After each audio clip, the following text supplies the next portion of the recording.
video 3 de la unidad 2, Administración de procesos y del procesador. Los temas que veremos a continuación son niveles, objetivos y criterios de planificación y técnicas de administración del planificador. Un planificador es un módulo del sistema operativo que selecciona el siguiente trabajo que hay que admitir en el sistema y el siguiente proceso que hay que ejecutar. Los niveles de planificación dentro del planificador son los siguientes. Planificación de alto nivel, planificación de nivel intermedio y planificación de nivel bajo. Aquí, en la planificación de alto nivel o admisión, se nos dice que este nivel determina cuáles trabajos podrán competir activamente por los recursos del sistema o cuáles trabajos deben admitirse en el sistema. Pongámoslo así. Supongamos que tenemos 3 filtros para que los procesos puedan entrar a ejecución. En el primer filtro, que es la planificación de alto nivel, los procesos van a ser checados o verificados de que lleven todos sus recursos para poderse ejecutar y lo único que les falta es el CPU. Entonces, si el planificador detecta que a el proceso le hace falta algo, no lo admite. Y si detecta que todo está correcto, entonces lo deja entrar y le permite el paso a el siguiente nivel de planificación, que es el nivel intermedio. Dentro del nivel de planificación intermedio nos dice que determina qué procesos pueden competir por la CPU. Actúa como amortiguador entre la admisión de trabajos en el sistema y la asignación de la CPU a estos trabajos. Es decir, aquí esta planificación de nivel intermedio lo que hace es otorgarle a el proceso un algoritmo de planificación de acuerdo a los requerimientos o necesidades de ese proceso. Entonces, dependiendo de las características de los procesos, van a tener un algoritmo de planificación asignado a ellos y dependiendo de eso, pues va a ser el algoritmo que los va a ejecutar. Bien, entonces aquí se filtran y se van a cada uno de los algoritmos de planificación para poder ser ejecutados. Y por último tenemos lo que es la planificación de bajo nivel. Aquí se nos dice que determina a cuál proceso listo se le dará la CPU cuando ésta se encuentre disponible. Entonces, aquí en la planificación de bajo nivel, el algoritmo de planificación que estamos utilizando va a ordenar los procesos y ya los va a tener en la lista de listos. Y él es el que se va a encargar de determinar qué proceso va a entrar en qué momento a ejecutarse a la CPU. Objetivos de la planificación. Uno de los objetivos de la planificación, pues, es que debe de ser justa. También que debe tener máximo rendimiento. Aumentar al máximo los usuarios interactivos con tiempos aceptables. Ser predecible, es decir, utilizar el mismo tiempo y casi al mismo costo, no importa la carga del sistema. No tener desperdicio de recursos. Se debe mantener ocupados los recursos del sistema. Debe de haber un equilibrio entre la respuesta y aprovechar los recursos. Se debe de evitar el aplazamiento indefinido. Se debe favorecer a los procesos de más alto nivel de prioridad. Si un proceso tiene prioridad baja, pero necesita un recurso decisivo, es necesario darle preferencia. Se debe impedir la creación de procesos nuevos cuando la carga es pesada. Muchas de estas metas están en conflicto unas con otras, así que la planificación se torna compleja. ¿Esto qué quiere decir? Que, por ejemplo, una de las metas que utilizan la planificación es, por ejemplo, ser justa. Y cuando nosotros decimos que la planificación debe de ser justa, es porque todos los procesos se van a tener la misma prioridad y van a tener el mismo tiempo y van a organizarse de la misma manera. Pero, por ejemplo, si nosotros, otra de las metas es, se debe favorecer a los procesos de más alta prioridad. Si nosotros tomamos esa meta, entonces chocaría con lo que es el ser justo, porque entonces ya estamos favoreciendo a algunos procesos, no a todos.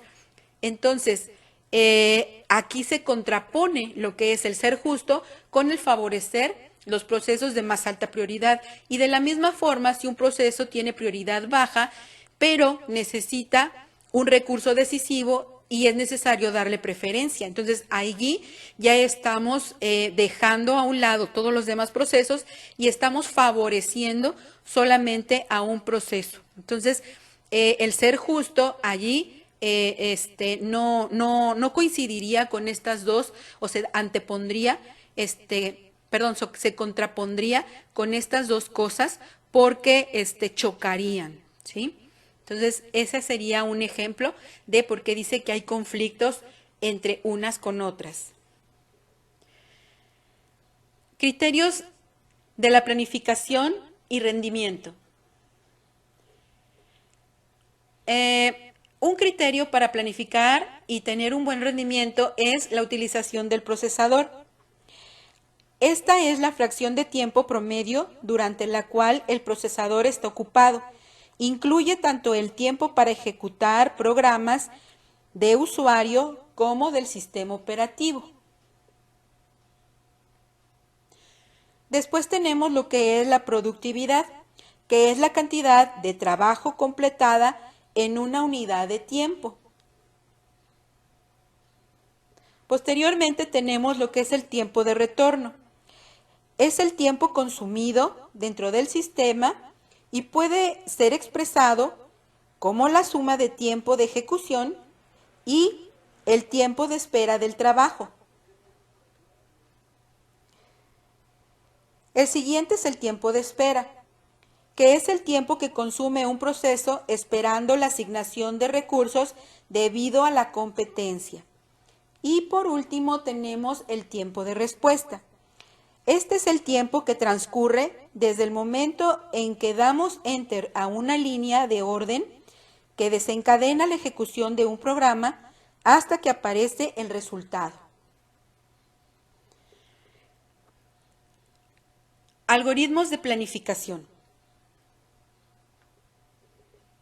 El planificador de procesos se apoya en algoritmos de planificación de procesos basado en una política específica para asignar la CPU y mover los trabajos por el sistema.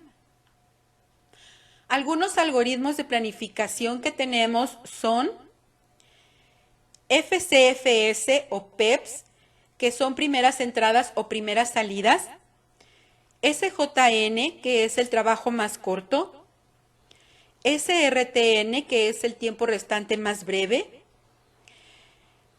RR o reparto de tiempo y planificación por prioridad.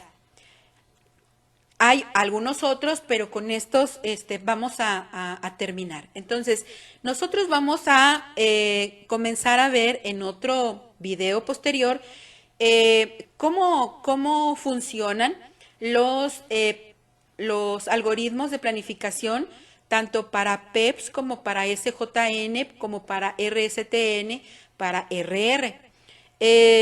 Por medio de ejercicios vamos a poder explicar cómo trabaja cada uno de ellos para que podamos posteriormente dejar un ejercicio de tarea y que ustedes lo puedan realizar de forma eficiente. Entonces, ahorita lo que vamos a hacer es explicar un ejemplo muy sencillito el algoritmo de planificación Round Robin o RR. Bien, aquí tenemos nuestros estados, el estado de listo, de ejecución y de bloqueado. Y el planificador, por medio de un algoritmo de planificación, ordena todo lo que son los procesos en una lista de listos. Y esta lista de listos la tiene en el estado de listo. Entonces, ese algoritmo de planificación es el que se encarga de ordenar y de decir cuáles son el proceso que sigue para poderse ejecutar. Ahora bien, el planificador se encarga de las transiciones de un estado a el otro, es decir, de la transición del estado de listo a ejecución, de la transición del estado de ejecución a listo, de la transición de ejecución al estado de bloqueado y de la transición del estado de bloqueado al estado de listo. Muy bien, entonces vamos a comenzar nuestro ejercicio de este algoritmo de planificación Round Robin. Y el algoritmo de planificación Round Robin lo que hace para poder ordenar los procesos en la lista de listos es que los ordena por medio de primeras entradas, primeras salidas. Entonces, el primero que va llegando es el primero que entra a la lista de listos y el último en entrar, pues es el último en la lista. También, para poderse ejecutar en la CPU, le da un tiempo determinado a cada uno de esos procesos y ese tiempo está delimitado por el cronómetro. Y cuando un proceso tiene un tiempo mayor que el tiempo de ejecución, entonces el cronómetro lo que hace es le retira la CPU, da la señal para que se le retire la CPU y el proceso tiene que volver a regresar a el estado de listo y volverse a formar en la lista de listos.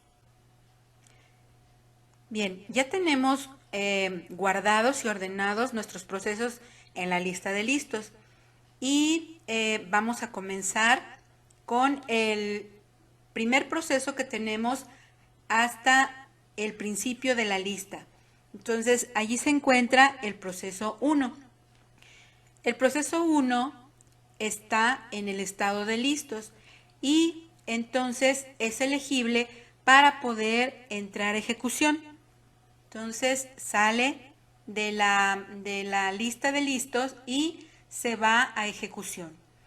Allí se comienza a ejecutar y esta ejecución, como dijimos, tiene un tiempo determinado. Este proceso sale de ejecución y regresa nuevamente a la lista de listos hasta el final porque el tiempo de ejecución que se le dio no alcanzó para poderse ejecutar en su totalidad todo el proceso. Entonces tiene que regresar y formarse nuevamente en la lista de listos para ser nuevamente elegible para utilizar la CPU. Bien, después de eso está el proceso 2 y entra a ejecución. El proceso 2 está en ejecución y tiene un tiempo determinado también para poder ejecutar la CPU. Y en este caso, ese proceso necesitaba un recurso y ese recurso estaba siendo utilizado en ese instante. Por lo tanto, el proceso no pudo adquirir el recurso y tuvo que irse al estado de bloqueado. y allí se quedará hasta que se le indique que su recurso está disponible. Después sigue el proceso 3 para entrar a ejecución. Sale de la lista de listos y llega a el estado de ejecución. Allí se ejecuta y este proceso, como el tiempo de ejecución del proceso era menor a el tiempo de la CPU que se le dio para ejecutarse, pues en una sola pasada se ejecuta y sale. Y el siguiente en la lista de listos es el proceso 4.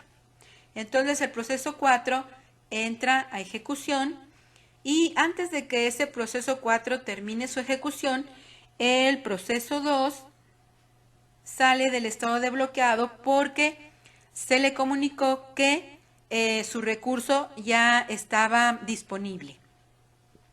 Y entonces el proceso 2 pasa a la lista de listos. Bien, después el proceso 4 termina de ejecutarse y pasa nuevamente a la lista de listos porque no ha terminado su ejecución, pero el tiempo de la CPU ya terminó. Nuevamente, el proceso para poderse ejecutar es el número 1 y entonces pasa a ejecución. Allí se queda el proceso 1 y sale. En ese tiempo de ejecución terminó de ejecutar el proceso, todo lo que tenía que hacer, y entonces termina y sale. Ahora, solamente nos quedan el proceso 2 y el proceso 4. El proceso 2 entra a ejecución y pide lo que es el recurso que necesitaba para poder utilizarlo. Entonces, comienza a utilizarlo, pero no le alcanza el tiempo para terminar su proceso. Por lo tanto, sale de ejecución y se vuelve a regresar a la lista de listos para nuevamente poder ser elegible a ejecución una vez más por la CPU. Y sigue el proceso 4. El proceso 4 entra a ejecución y comienza a ejecutarse, pero se da cuenta que también necesita un recurso y que ese recurso pues tampoco está disponible. Por lo tanto, pasa al estado de bloqueado y llega el proceso 2 al principio de la lista de listos para poder ser ejecutado nuevamente. Se ejecuta el proceso 2, termina de utilizar el recurso que estaba siendo utilizado por él y sale. Antes de que el proceso 2 salga de ejecución, el proceso 4 se le avisa que su recurso ya está disponible y sale de bloqueado y se va nuevamente a la lista de listos para formarse y poder entrar nuevamente a ejecución. Entonces, después de eso, el proceso 2 termina su ejecución y sale.